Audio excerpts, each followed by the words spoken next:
자, 보자.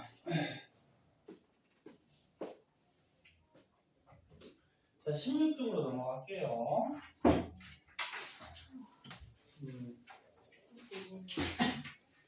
얘들아, 다 했어. 30분만 하면 돼.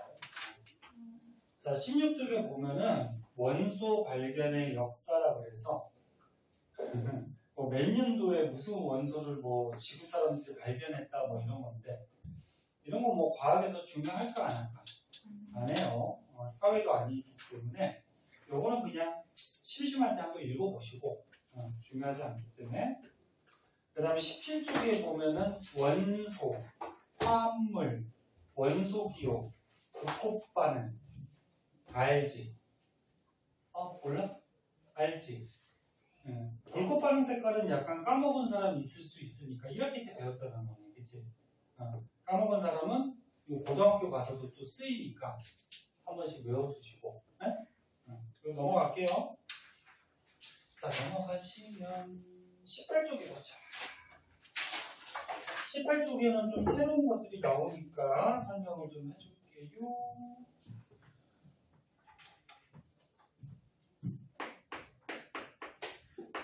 자, 스펙트럼이 나오네요. 스펙트럼이 뭔지 알아요?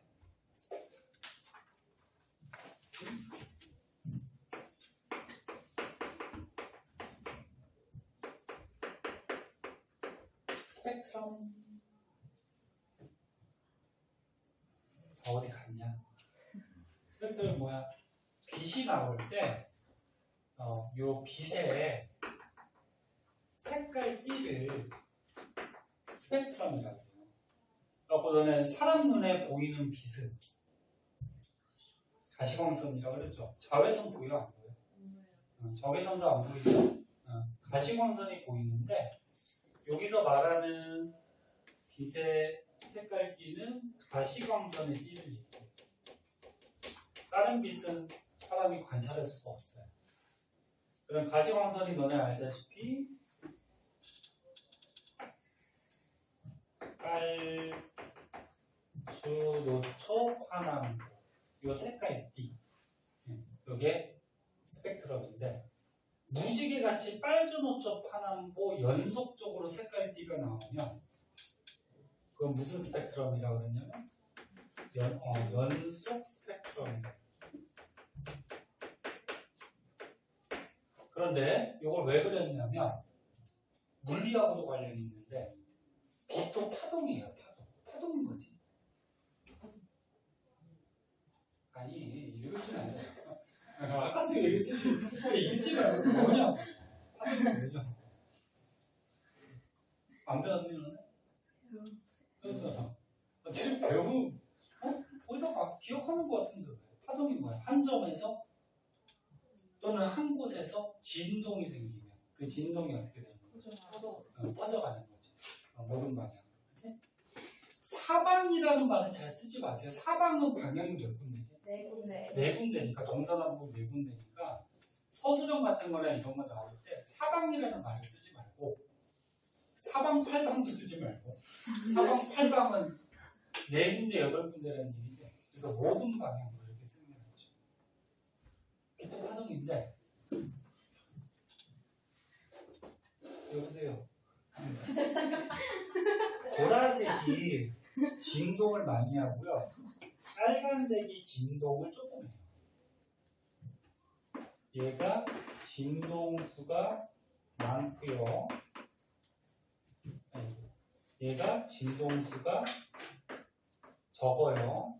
물리 때 배웠니? 배웠어? 에너지는 진동수에 비례하거든. 파동의 에너지는. 그럼 무슨 색깔이 에너지가 더 크다? 보라색 쪽이 에너지가 큰 거야. 얘가 에너지가 작은 거야. 그런데 화학이나 화학에서는 파장이라는 게 중요하거든. 파장이 뭐지? 길이. 무슨 길이? 파동에서 높은 데를 마루라고 그러죠. 마루에서 마루까지의 거리 또는 고래에서 골까지 거리. 이게 파장이에요. 그러면 파장은 누가 더 기니? 빨간. 빨간색 쪽이 파장이 긴 거야. 응? 얘가 파장이 짧고 얘가 파장이 긴 거예요. 그래서 너네 화학 같은데 문제가 나오면은 빛이 나오면은 보통 파장이 숫자로 나오거든. 그리고 어떤 애들은 파장이 숫자로 나왔는데 숫자가 큰 것만 보고서 아 얘가 에너지가 큰 거구나 이렇게 하는 사람이 있어요. 이거 틀린 거예요. 파장이 긴 놈이 에너지는 어떤 거야? 작은 거야. 무슨 말인지 알겠니? 그래서 이렇게 연속적으로 띠가 나오면 연속 스펙트럼이라고 그러고 참고삼아 이게 가시광선인데 가시광선보다 에너지가 더 큰 거는 뭐지? 자외선이죠. 이쪽에 에너지가 큰 거야. 근데 왜 이름이 자외선이야? 보라색을 자색이라 그러지. 자색의 바깥쪽에. 그럼 이 빨간색의 바깥쪽에. 적외선이죠. 빨간색을 적색이라 그러죠. 적색의 바깥쪽. 그럼 자외선, 가시광선, 적외선 중에는 누가 에너지가 제일 작은 거야? 적외선이 에너지가 제일 작은 거야. 그 누가 파장이 제일 긴 거야? 적외선이죠. 네? 근데 사람은 관찰할 수는 없고 기계를 이용해서 관찰을 해야 돼요. 센서. 자, 근데 스펙트럼 종류가 세 가지가 있어요. 세 가지. 다 했어. 빨리. 선생님 주의는 오늘 나갈 것까지만 진도 빨리 나가고 너네 쉬는 시간 주는 게 선생님, 네? 선생님 주의야. 그러니까 할 때 집중해서 하고 그리고 쉬자고. 알았지? 빨리빨리 하고 쉬는 게 낫지. 자, 스펙트럼 종류는 세 가지가 있어요. 연속 스펙트럼이라는 게 있고 또 어떤 거 있는지 아니? 선 스펙트럼이 있는데 선 스펙트럼 중에 방출선 스펙트럼이라는 게 있고 흡수선 스펙트럼이라는 게 있어요.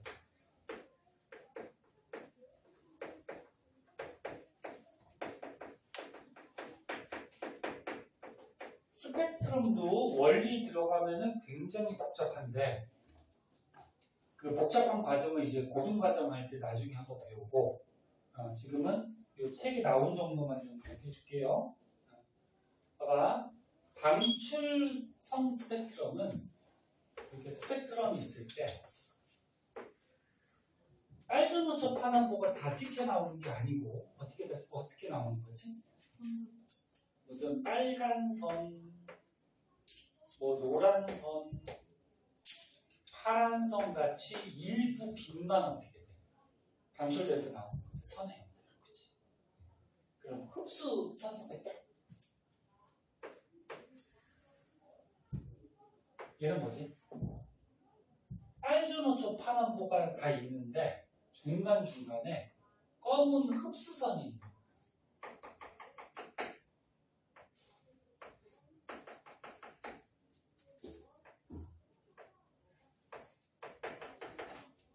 이거는 지금 색깔이 나오니까 방출선이라고 그러고요. 빛이 방출됐다. 요거는 검은 흡수선이에요. 얘네 빛 중에 검은 빛은 있니 없니? 검은 빛은 없어요. 빛이 없으면 검은 거야. 얘네 뭐 게임 같은 거 할 때는 뭐 검은 빛도 나오고 그러는데 검은 빛은 없는 거예요. 그럼 여기서 이제 추가적으로 알아줄 거예요. 봐봐.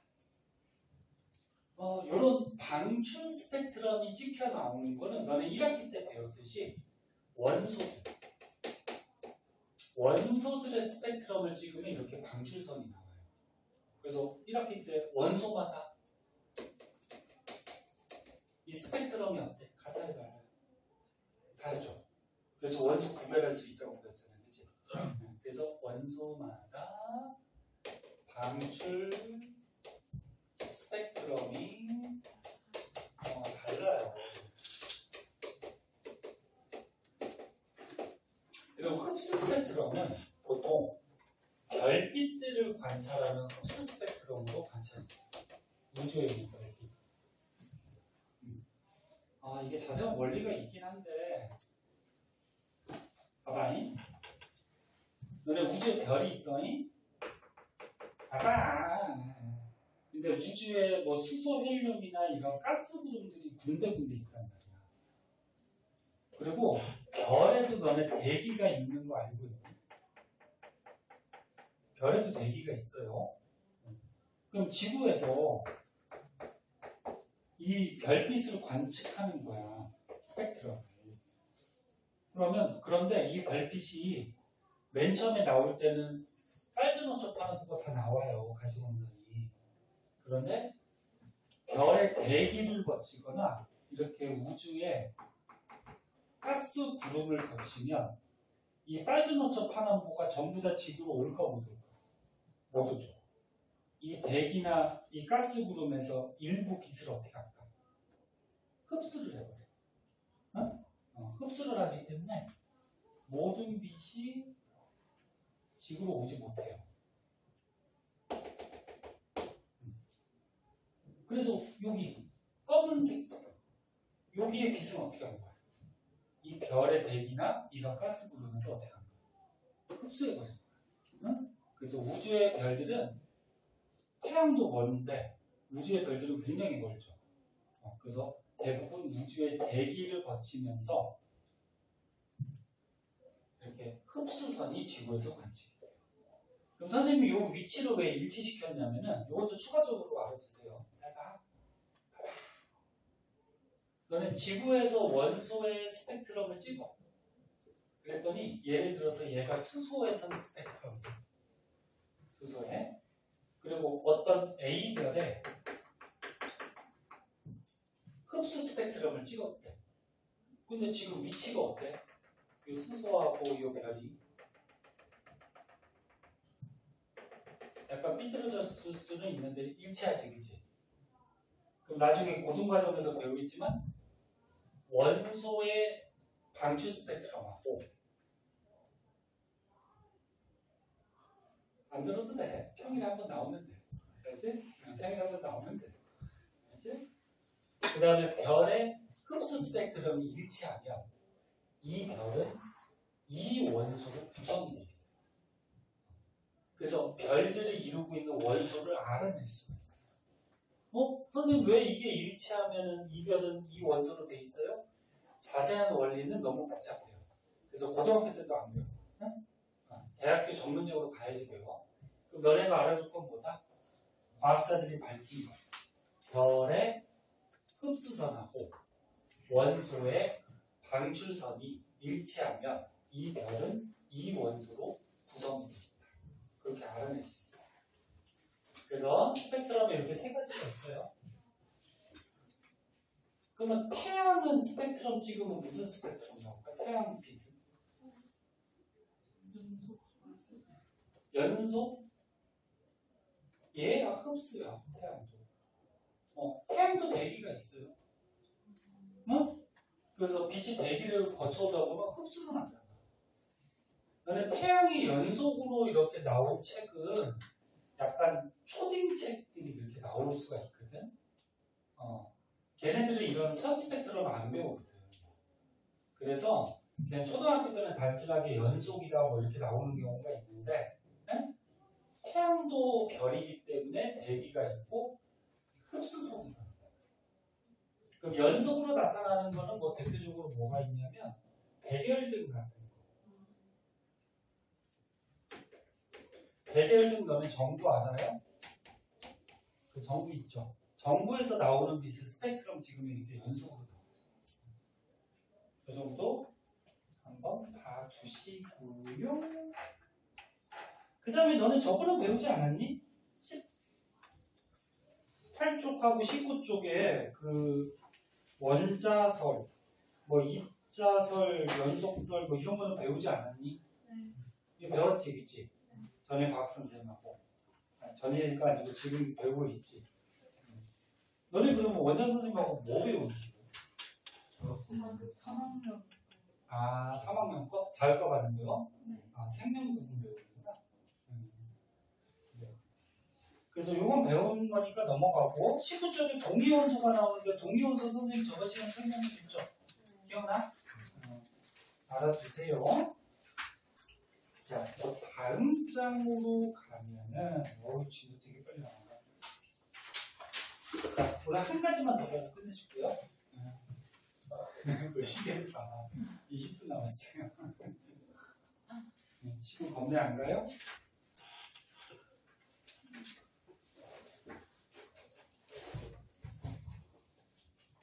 너네 그리고 이제 곧 내신 대비 기간 들어가는데 선생님 알기로는 다음 주까지만 이 수업하고 그리고 내신 공부하잖아, 그치? 그치? 그리고 내신 끝나고 다시 이어서 할 거예요. 그래서 다음 주까지 하고 시험 공부 하시면 되는데 시험은 너네 학교 시험은 잘 보잖아. 아니냐? 걱정되냐? 잠깐 너네 2학기 공의가 뭐지? 이번 시험 보면 뭐 들어가니? 다 다른. 학교마다 다른가? 네. 너네 1학년 때 과학은 대다 쉬웠는데 2학년부터 갑자기 좀 어려워졌죠. 그치? 고등학교 가면 쉬워? 1학년 때 시험이 쉬웠어. 그래? 고등학교 가면은 굉장히 어려워져요. 얘네 갑자기 어려워지거든. 고등학교 문제들이 난이도가 높아가지고. 그래서 이렇게 중학교 시간이 있을 때 많이 배워두면은 고등학교 가서 잘 할 거야. 근데 중학교는 과학 시험 보면 학년 평균이 몇 점 정도 나오니? 70. 지금 시험이 어려우면 60점대 아니면 70점대는 나오지 평균이. 그치? 고등학교 가면 학년 평균이 몇 점 정도 나오지 않아요? 3, 40점. 시험이 조금 쉬우면 50점대 나오고. 평균이 그렇게 낮아지는 이유가 뭐야? 문제가? 어려워서. 그래서 고등학교 가서 100점 받았다고 그러면 되게 잘하는 거야. 근데 너네 할 수 있을 거예요. 자, 하나만 더 하고 끝내줄게요. 뭐야 이거. 눈을 선생님이 너무 편하게 줬다. 저번 시간 이번 시간. 그러니까 이제 막 너무 편하니까 이 녀석들이 그냥. 자 보세요. 몇 쪽이냐면은 20쪽에 여기는 원자의 구조에 대해서 나오는데 원자의 구조는 다 알고 있죠. 원자가 있어요. 가운데 뭐 있니? 원자 핵이 있고요.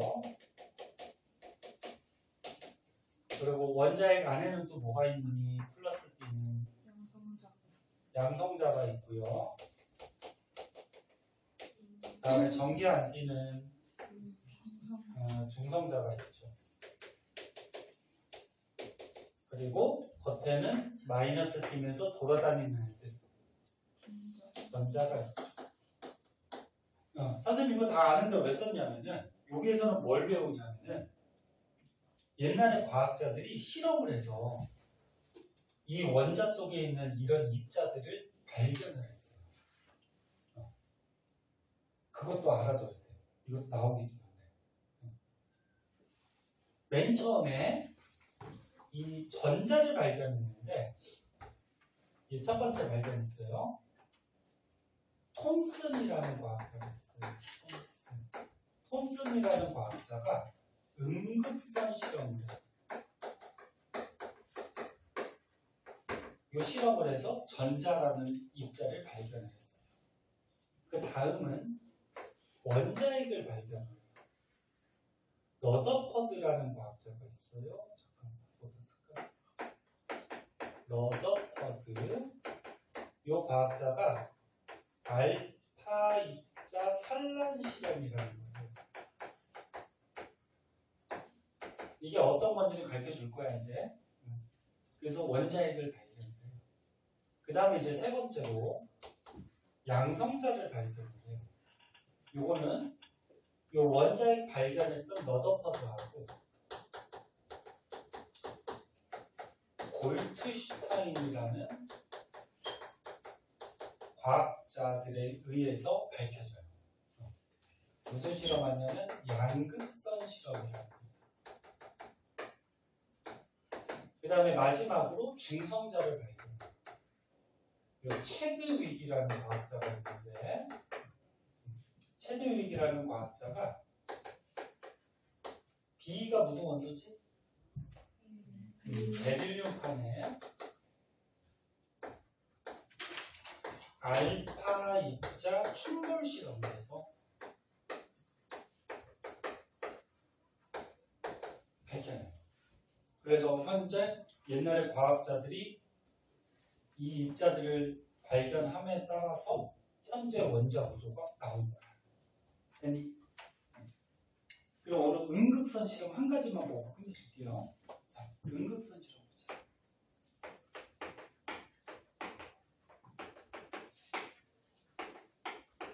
자, 음극선 실험은 어떤 과학자? 톰슨이라는 과학자가 실험을 통해서 뭘 발견했어?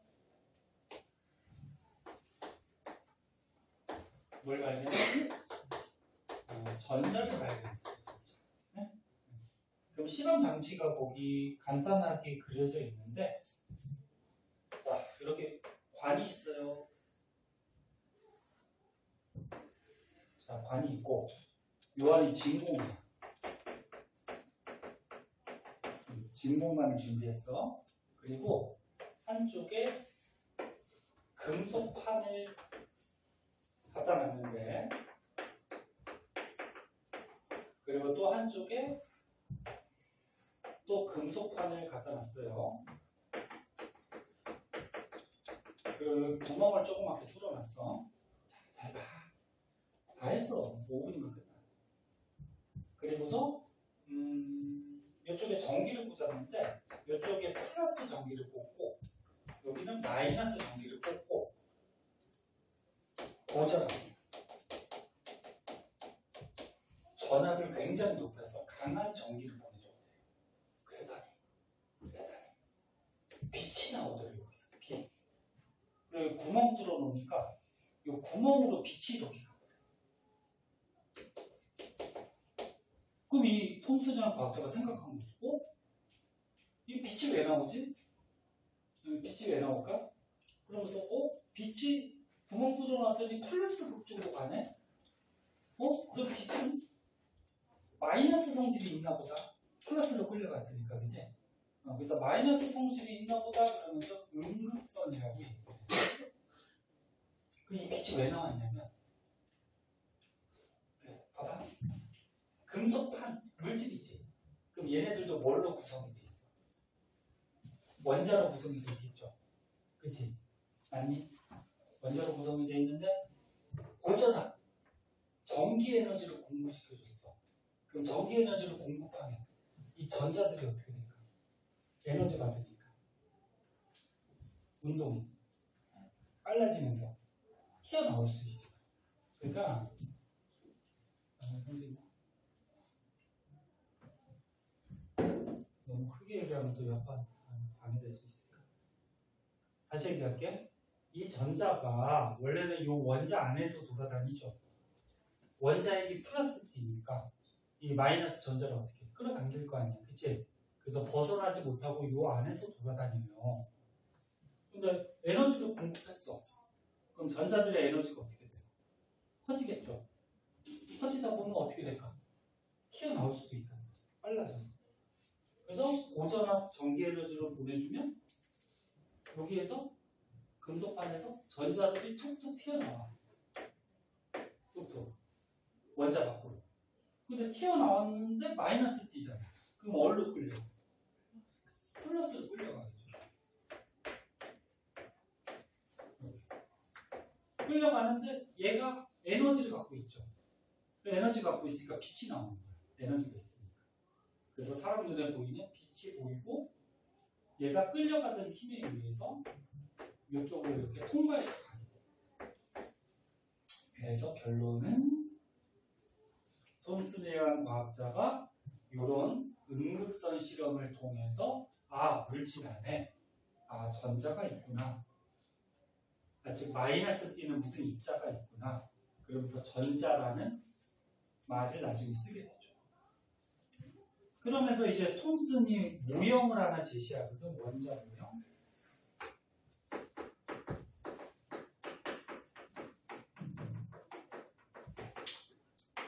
자, 지금은 얘네들 발견했어, 못했어? 못했지. 지금 전자만 발견하는 거야.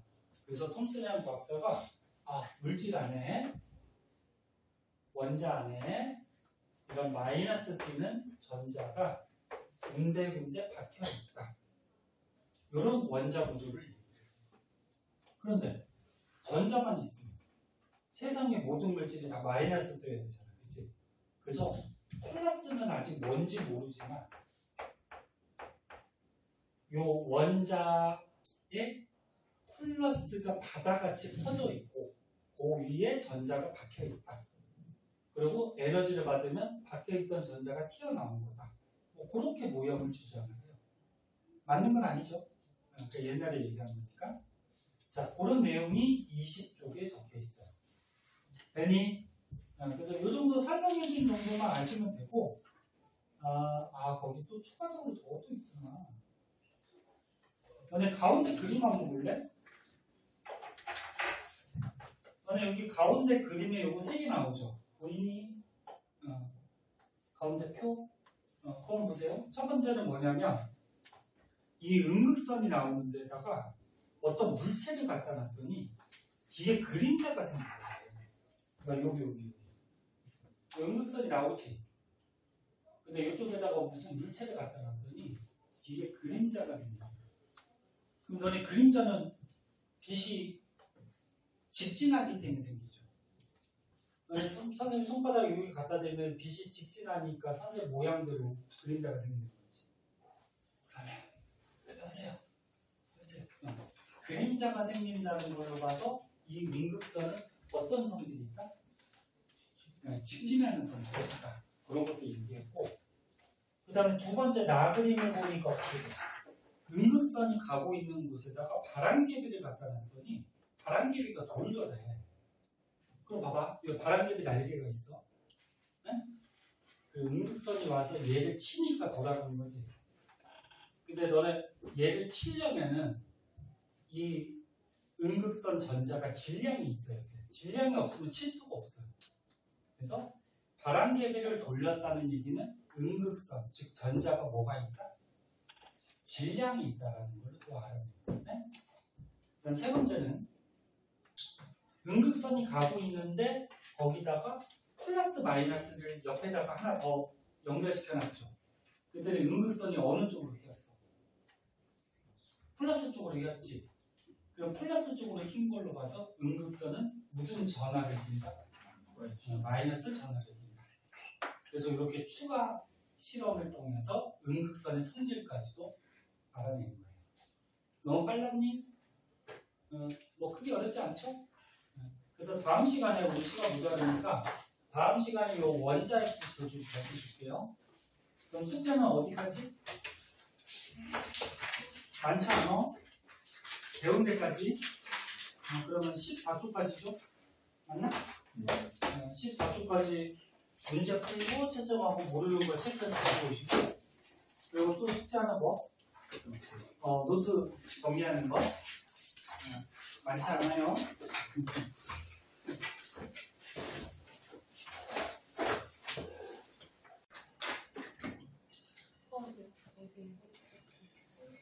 자, 저번 시간에 이어서 원자의 기도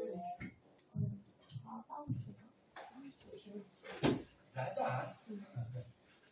자, 저번 시간은 그 톰슨이라는 과학자가 전자를 실험을 통해서 발견했다 그랬죠. 무슨 실험? 음극선 실험. 그치? 자세한 거 저번 시간에 얘기했으니까 꼭 기억해보고, 그리고 영상 찍어놓는 이유는 너네가 나중에 혹시 복습하려면 선생님한테 얘기하면 링크 걸어줄 테니까 카톡에 보내줄 테니까 집에서 좀 한번 보던지 학원 나와서 보던지 아니면 선생님한테 묻던지 그렇게 하세요.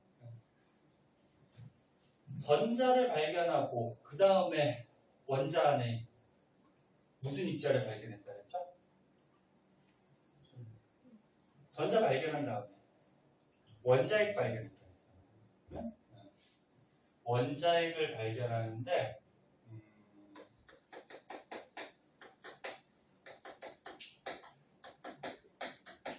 어떤 실험이냐면은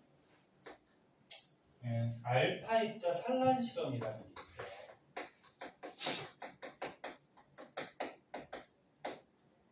어떤 과? 자, 저번 시간에 말해줘서 다 까먹었지. 오, 교캠? 교덮어. 뭐 과학자 이름은 그렇게 중요하진 않는데 그래도 참고 삼아 알아두세요. 너네 알파 입자라고 들어봤니? 알파 입자가 뭘 얘기하냐면은 헬륨 원자핵을 알파 입자라고 해요. 헬륨 원자. 헬륨은 몇 번이니? 2번. 그럼 양성자가 몇 개니? 2개.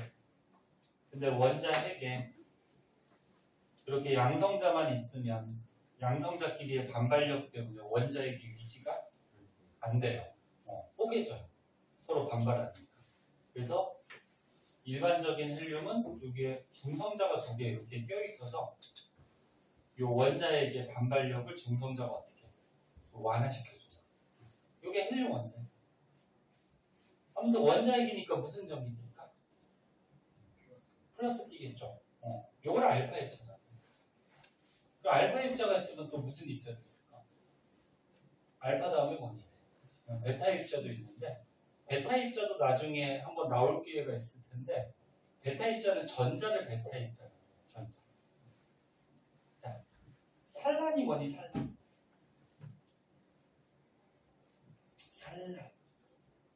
닭이 알 낳는 것도 산란한다 그러는데 그 산란이 아니고 산란이 뭔가? 빛이 어떻게 되는 거야? 빛이 산란된다 그런 말 못 들어봤어? 그게 뭐야? 그치, 퍼지는 거. 쉽게 얘기해서. 빛이 퍼지는 거. 그래서 알파 입자를 쐈을 때 그 빛이 퍼지는 실험이다 그런 얘기인데 실험 장치가 거기 그림에 나와 있죠? 자, 여기에 아침이라 졸리더라도 좀 보세요. 열심히 하고 시작. 선생님 얘기했듯이 수업 나갈 때까지만 빨리 나가고 쉬는 시간 많이 주는 게 낫죠? 알파 입자 발생기라는 게 있어요. 여기서 알파 입자를 만들어서 쏘는데 여기다가 금박을 하나 이렇게 준비했어요. 너네 금은 금속이야. 금속들은 너네 얇게 이렇게 펼 수가 있죠. 그래서 얇은 금박을 하나 준비해서 여기다 알파 입자를 쏘고 이 알파 입자를 감지할 수 있는 형광막을 설치해요. 옆에서 그래서 됐죠?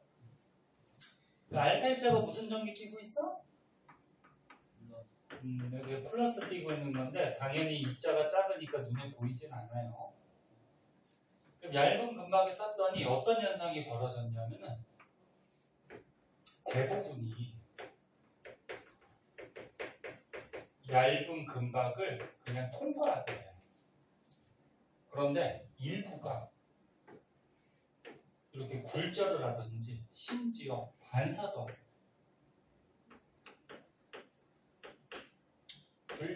굴절은 알죠? 꺾이는 거? 반사는 당연히 알고. 그래서 뭐 이런 실험 결과가 나왔대. 그럼 너는 금박은 물질이니까 이 안에 뭘로 가득 차 있어? 원자로 가득 차 있을 거 아니야. 근데 알파 입자가 이 원자하고 부딪혀서 대부분 통과했다라는 말은 이 원자 안은 대부분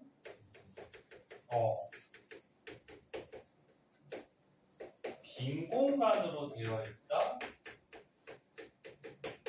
이렇게 이제 너더퍼는 말하네요. 그러니까 이 얇은 금박을 확대해서 보면은 금박 안에 이렇게 원자들이 있을 거야. 원자들이 있는데 여기다가 알파 입자를 쏜 거야. 근데 대부분이 이렇게 그냥 직진을 했대요.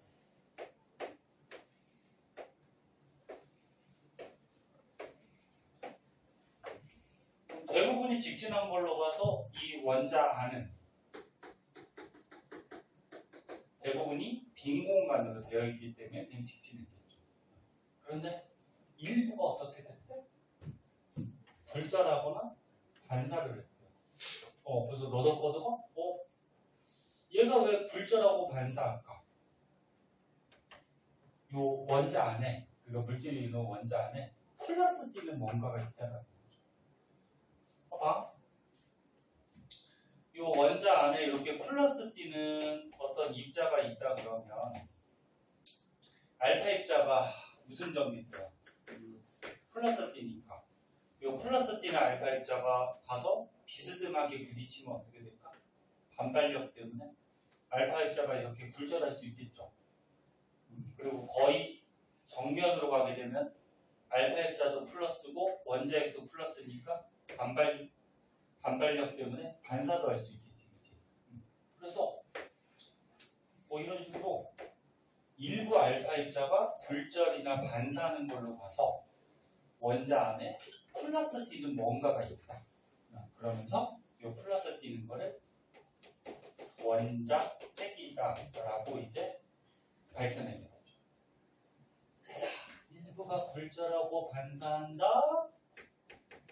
원자 안에 플러스 띄는 원자핵이 있다. 이런 거를 이제 발견했다라는 거예요.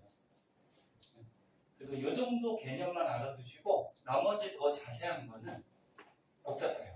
그래서 알 필요도 없고. 네? 자, 그래서 이제 러더퍼드가 입자 모형을 하는 얘기예요. 러더퍼드 원자 모형. 그래서 원자가 있을 때 플러스 D는 원자핵이 중앙에 조그맣게 있대요. 그러니까 굴절이나 반사를 조금밖에 못한 걸로 봐서 원자핵의 크기는 어때? 작죠. 원자핵이 만약에 이떠시만하게 크다 보면 이 알파 입자가 대부분 막 굴절 반사를 할 거 아니에요. 그래서 가운데 원자핵이 있고 전자는 어때? 그 전에 밝혀졌죠. 누가? 톰슨이. 네? 졸려 벌써? 가만히 있다가 선생님 목소리만 들으면 졸려? 나 봐봐. 하다가 많이 졸리면 얘기해. 잠깐 나갔다 와서 물 한 잔 먹던지 한번 나갔다 오세요. 자, 톰슨이 그 전에 전자를 발견했잖아요. 그러면서 원자핵 주위에 이 전자들이 이렇게 돌고 있다. 이런 모양을 제시를 해요. 자, 그 다음에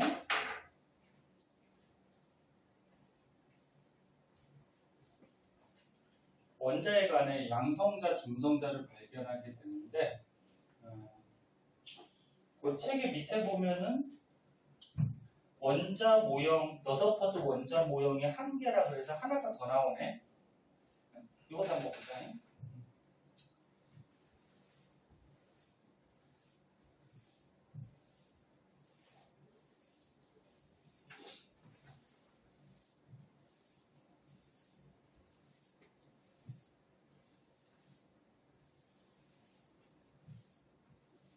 너네 그 러더퍼드는 원자핵이 있고 전자가 어떻게 된다 그랬어? 그 주위를 뭐 돌고 있다 이런 모형을 주장했다 그랬어요?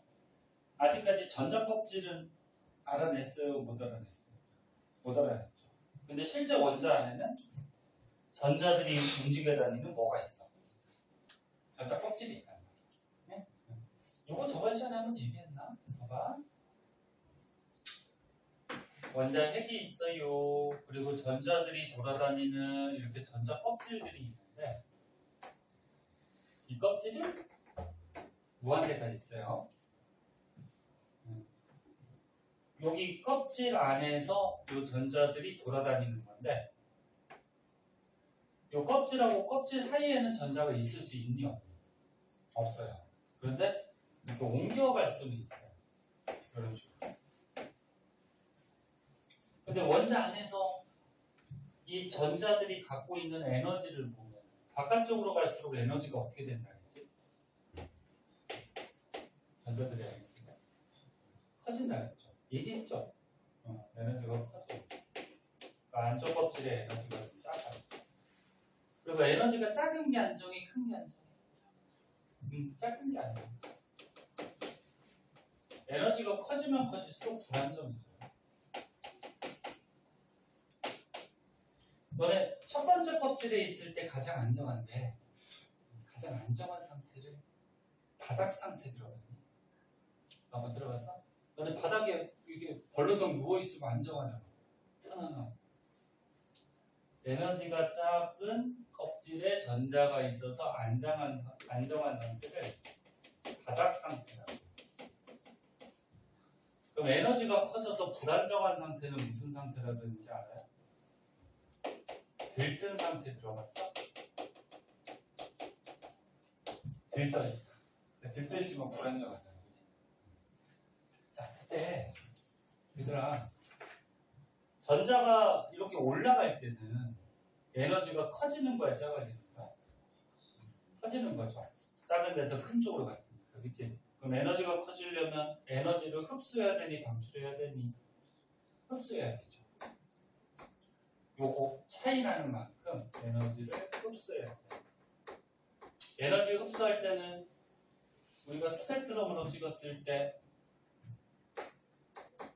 에너지를 흡수하니까 흡수 스펙트럼이 찍혀나오거든. 저번 시간에 스펙트럼 한번 얘기했죠? 아, 얘기 안 했나? 했지? 나왔었지, 그치? 스펙트럼 종류가 뭐가 있었는데? 연속이 있었고, 그 다음에 산 스펙트럼 중에 흡수 스펙트럼, 방출 스펙트럼 있었잖아. 그래서 전자가 이렇게 올라갈 때는 에너지 흡수에서 흡수 스펙트럼, 내려갈 때는 에너지가 작아지니까 에너지를 방출해서 무슨 스펙트럼? 방출 스펙트럼.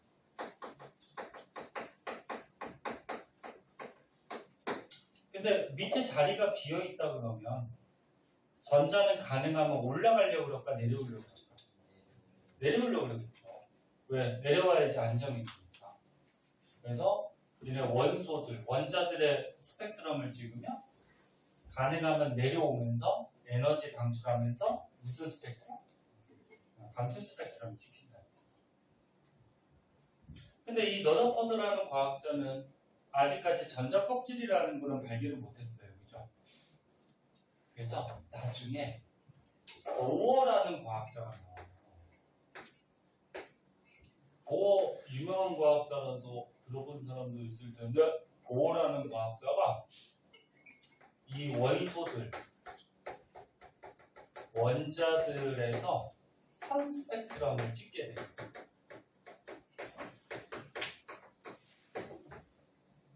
선 스펙트럼? 그러니까 뭐 여기 빨간빛, 뭐 노란빛, 뭐 파랑빛 어떤 원소의 스펙트럼을 찍었더니 이렇게 몇 가지 색깔이 방출이 되더라고요. 그 말은 이 원소 안에 전자들의 에너지는 연속적이다, 불연속적이다? 불연속적이다. 만약에 전자가 여기에도 있을 수가 있어. 그러면 여기서 내려올 때 요만큼의 에너지 방출. 여기서 만약에 있을 수 있으면 여기서 내려올 때 이만큼의 에너지 방출. 여기도 있을 수 있으면 여기서 내려올 때 이만큼의 에너지 방출. 하다 보면은 에너지가 어떻게 돼? 다 찍혀나오겠죠. 지금 뭔 소리인지 알겠니? 다 찍혀나오면 무슨 스펙트럼으로 간지? 연속 스펙트럼. 근데 실제 원소들은 이렇게 몇 군데. 그러니까 여기서 요만큼의 방출 에너지 또는 여기서 요만큼의 방출 에너지 뭐 여기서 요만큼의 방출 에너지 몇 가지의 방출 에너지만 발견이 된다라는 거죠. 한번 나간다. 괜찮아. 화장실 한번 화장실 가서 찌린내 한번 맞고 오면은 졸리게 될 거야. 한번 나갔다. 물 한 잔 먹고 졸릴 수 있어. 자, 그래서 원소들, 원자들의 선 스펙트럼, 즉 불연속적인 선 스펙트럼이 관측되는 걸로 봐서 전자들이 이 공간에서 막 돌아다니는 게 아니고, 그리고 모든 공간에 다 존재하는 게 아니고, 전자들이 존재하는 뭐가 있다? 네? 네, 전자 껍질이 있다라는 것을 알아내는 거죠. 그래서 이 러더퍼드의 원자 모형을 반박하면서 이런 모형으로, 전자 껍질 모형으로 바꾸게 되죠. 응? 그건 나중에 이제 나옵니다. 자, 그런 거 한번 알아두시고요. 그 다음에 이제 밑으로 가면 중성자 발견이라고 있어요.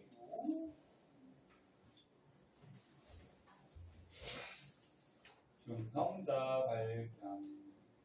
가방을 옆에 올려요. 바닥 지저분면 안 돼요.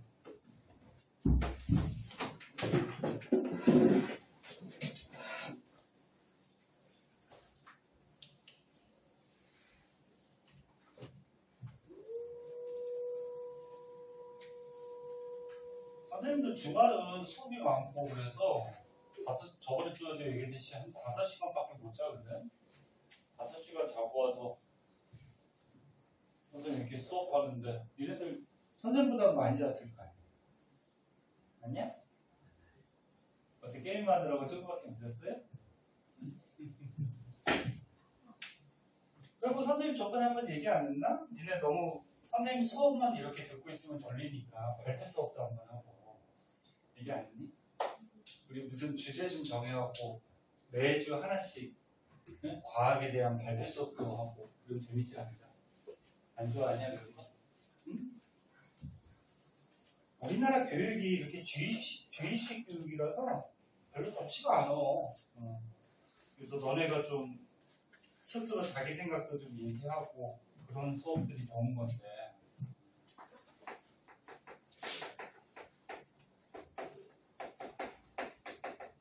자, 그 다음 중성자 발견.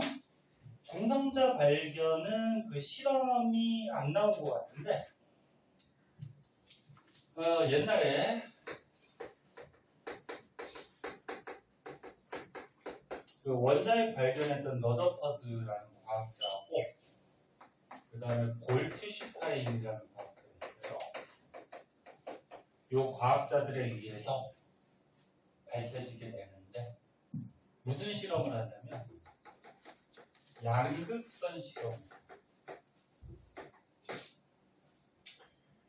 음극선하고 달라요. 양극선 실험을 하는데 어떤 실험이냐면 이렇게 유리판을 준비하고요. 그리고 여기에다가 금속판을 연결을 하고요. 여기도 이제 구멍을 이렇게 몇 개를 뚫어놔요. 그리고 요 안에다가 수소기체를 넣어줘요. 근데 저번 주에 배웠던 그 음극선 실험하고 약간 달라. 음극선 실험은 요 유리관이 아무런 물질이 없는 무슨 상태였죠? 진공 상태였지. 그리고 요 금속판에다가 전기를 꽂았는데 음극선 실험할 때는 이쪽이 마이너스 극이었고 이쪽이 플러스 극이었는데 요거는 거꾸로 꽂아줘요. 이쪽이 플러스 극이고 이쪽이 마이너스. 그리고 고잖아. 전기 에너지를 굉장히 크게 보내줬어요. 그랬더니 여기에서 빛이 나오고 그리고 구멍 뚫어놨더니 이 구멍으로 또 빛이 이렇게 나와요.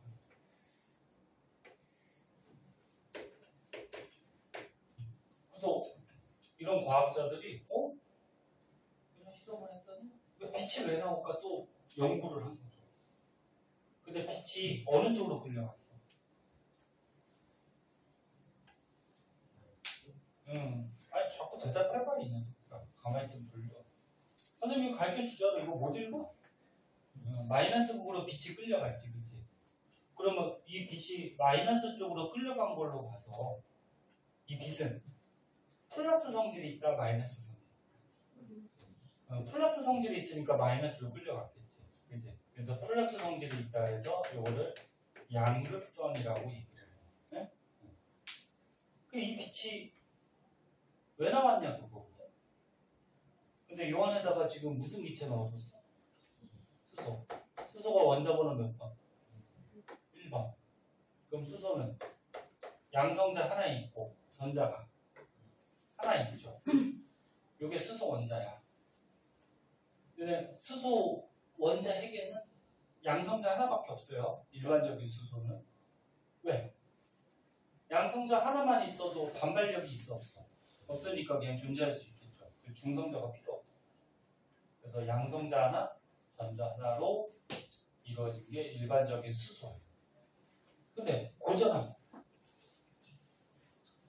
전기 에너지를 공급하니까 이 전자가 이 원자에게 속박되어 있다가 에너지를 받으면 어떻게 될까? 운동이 더 활발해지겠죠. 그러면서 튀어나가고 원자가. 그래서 전자가 툭 튀어나와. 그럼 누구 만나느니? 양성자 만나죠. 됐니? 그래서 전자가 막 튀어나오고 양성자만 이렇게 나와. 그리고 전기가 꽂혀 있잖아. 그럼 여기 튀어나온 전자는 마이너스니까 어디로 갈까? 플러스로 막 이렇게 간다. 그럼 여기 남아있던 양성자는 플러스 뛰니까 어디로 갈까? 마이너스로 막 가겠죠. 응? 그러면서 양성자가 이렇게 흘러가면서 얘도 에너지를 받았기 때문에 그 에너지가 빛의 형태로 이렇게 나오는 거예요. 그래서 이 양극선은 누구? 양성자의 흐름이죠.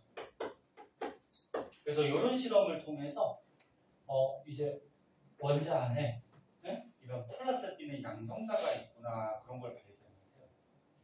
그러니까 이 정도 개념만 알아두시고 그 다음 이제 마지막 저거 이거 잘못 썼다 지금 뭐 이거 중성자라고 미안해. 양성자. 그 다음 마지막으로 뭘 발견해요?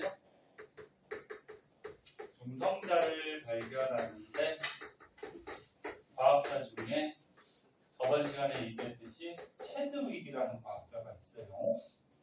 얘가 어떤 실험을 하냐면 베릴륨판에 알파 입자 충돌 실험.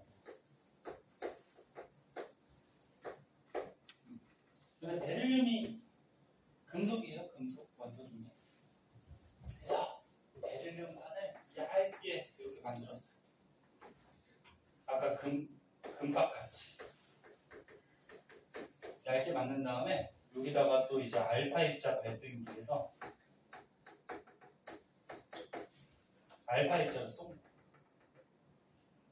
그랬더니 그 뒤에서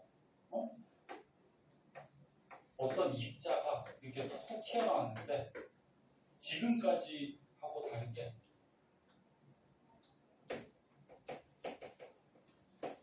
중성 입자들이 툭툭툭툭 튀어나와. 너는 지금까지는 어때? 전부 다 입자가 전기를 띄웠거든? 전자 무슨 전기 띄웠니? 마이너스 떴죠. 그 다음 발견한 게 원자핵이었지. 원자핵 무슨 전기 띄니? 플러스. 그리고 원자핵 안에 들어있는 양성자 발견하죠. 양성자 무슨 전기? 플러스. 그럼 지금까지는 전부 다 전기 띄는 입자들이었단 말이야. 근데 전기 안 띄는 입자가 막 튀어나오더래. 그러니까 알파 입자 가서 부딪혀서 이 원자 안에 입자가 툭툭 튀어나온다. 그럼 얘는 뭘까? 그러면서 중성자라고 이제 나중에 알아내는 거죠. 그래서 입자 안에 중성자라는 애도 있구나. 그래서 원자 안에 들어있는 이런 입자들을 순서대로 밝혀내게 돼요. 네? 그래서 뭐 이런 실험을 했다 그 정도가 알아두시면 돼요. 자, 그 다음에 이제 22쪽으로 가시면 이거는 이제 다 설명한 거야.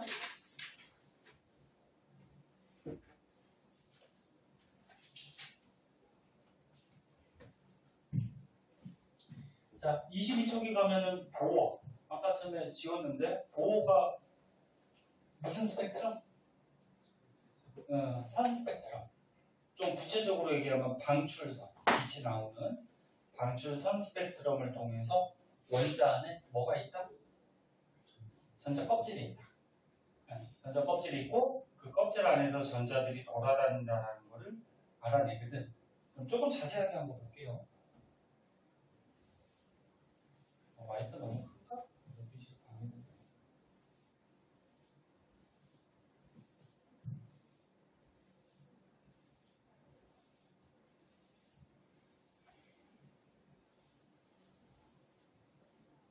아, 이름을 또 다 외웠다가 또 까먹었어. 일주일에 한 번씩 보니까.